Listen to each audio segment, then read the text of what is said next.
अरे तूने अपने मौलवी को देखा? कल चूड़ियों की दुकान में लगता है अपनी बीवी के लिए चूड़ियां खरीद रहा था। बहुत ही रंगीन मिजाज लगता है अपने इलाके का मौलवी। मौलवी बेचारा, अवाम का मारा, ना दरिया मिले ना किनारा। मान ना मान है मौलवी का सब पर एहसान। शादी शुदा हो या कमारा, हो बूढ़ा या जवान, वाकयाती कैफियत का बयान, हकीकत का तर्जमान। या इलाही ये तेरे मौलवी बंदे जाएं तो किधर जाएं। मौलवी एक अलामती फिरका नहीं, लेकिन एक अलामती फिरका बन चुका है। दुनिया का सबसे बड़ा मजलूम, 24 घंटे का महकूम। मौलवी शादी करे तो बीवी के ज़ेरे उकाब, अगर शादी ना करे तो मुआशरे के ज़ेरे अताब। अगर चंदे से चूल्हा जलाए तो कल्लाश, अगर तिजारत करके पेट की आग बुझाए तो अय्याश। दुनिया जहान की तमाम पाबंदियाँ, हदबंदियाँ मौलवी ही के लिए बनाई गई हैं। बसीरत हो तो बसारत भी दे काम, बसीरत नहीं तो बसारत भी नाकाम।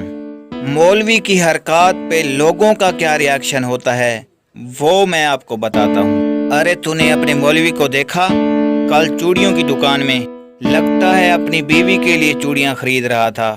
बहुत ही रंगीन मिजाज लगता है अपने इलाके का मौलवी। वो कुछ गुनगुना भी रहा था, लगता है कुरान पढ़ रहा होगा। नहीं, मुझे तो लगता है कि वो अताउल्ला खान ईसा खेलवी का गाना गा रहा था। देखो तो मौलवी को, अल्लाह माफ करे, वो एक गुलाब के फूल को भी छेड़ रहा था, पता नहीं किस नियत से। मौलवी का बेटा अगर स्कूल में जाए तो तंज किया जाता है, और अगर मौलवी का बेटा अंग्रेजी स्कूल में जाए तो कहते हैं कि मौलवी साहब अपने बच्चे को अंग्रेज बना रहे हैं। मौलवी का बेटा हमेशा मौलवी ही होगा। अरे मौलवी साहब इस शादी की तकरीब में क्या कर रहे हैं? लगता है कि निकाह पढ़वाने के लिए आए होंगे। नहीं, इस जोड़े का तो निकाह पहले ही हो चुका है। तो मौलवी साहब हलवे और बिरयानी की खुशबू सूंघ कर यहाँ पर आए होंगे। और तो और मौलवी साहब इस जोड़े के रिश्तेदार भी हैं। अरे फिर तो इस जोड़े की इंसल्ट होगी कि ये मौलवी के रिश्तेदार हैं। हुकूमत के हक में बोले तो दरबारी मौलवी, खिलाफ बोले तो फसादी मौलवी, और अगर ये अवाम के बारे में बोले तो इसकी छुट्टी, क्योंकि इसने दुखती रग पे उंगली डाल दी है। हमारा खाता है और हमारे ही खिलाफ बोलता है। अरे वाह, मौलवियों की तनख्वाह, इन मौलवियों को पैसे की क्या जरूरत, फिर दीन को कौन संभालेगा? आपका बेटा बहुत अच्छा है, इसे मदरसे में ना भेजो, वहां जाके क्या करेगा? मौलवी बनेगा और चंदा इकट्ठा करेगा। मैं समझता हूँ कि अगर खुदकुशी में कोई फजीलत होती तो सबसे पहले यही उलमाए कराम खुदकुशी करते, इसलिए कि मस्जिद कमेटी वाले और मदरसा के मोहतमिम लोग इन मजलूम मौलवियों को ना तो जीने देते हैं ना मरने देते हैं।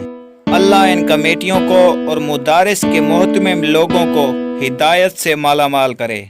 मुल्क की तारीख में आज़ादी के बाद से कोई भी मौलवी मुल्क का वजीर आज़म या सदर नहीं बन सका, और ना ही किसी बड़े इदारे का सरबराह बन सका। मुल्क के सब बड़े फैसले क्लीन शेव लोगों ने किए, और मुल्क के 2 टुकड़े भी टाई और पैंट वालों ने किए। मगर इल्ज़ाम मौलवियों पर आया कि मौलवियों ने मुल्क को ख़राब कर रखा है। अब आप ही बताएं कि ये मौलवी जाएं तो किधर जाएं।